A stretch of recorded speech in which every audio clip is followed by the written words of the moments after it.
Kung sakaling nasa traffic light, saan ba dapat ang ating shifter?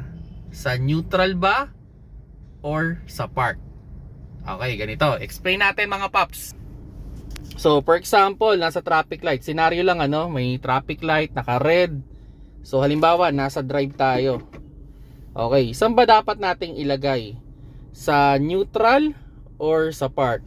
Okay, kung sakaling nasa traffic light lang naman kayo and sabihin na natin, few minutes lang naman yan, hindi naman masyadong magtatagal yan, pwede nyong ilagay yan sa neutral lang.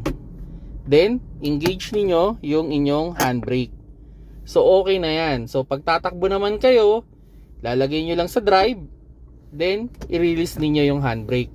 So, ganun lang yung pinaka-idea.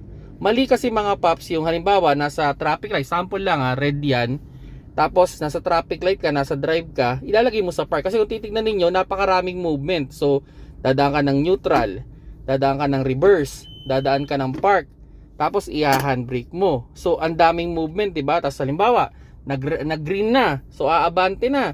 So, from park, dadali mo sa reverse, gagawin mo sa neutral, tapos sa drive, tapos i-release mo yung handbrake. So, kung makikita nyo mga paps, napakaraming movement ng ating shifter. So, pag masyadong maraming movement yan, pwedeng mabilis yung wear and tear nyan. Halimbawa dyan, yung shifter bushing. Kung papraktisin nyo, there's a tendency na mabilis na mauupod yung shifter bushing mo. O pwedeng magkaroon ka rin ng problema sa iyong transmission kung paulit-ulit mo kasi napakaraming movement. So, kung sakaling few seconds lang naman, okay? Kung few seconds lang naman, okay lang na ilagay nyo lang sa neutral, then handbrake.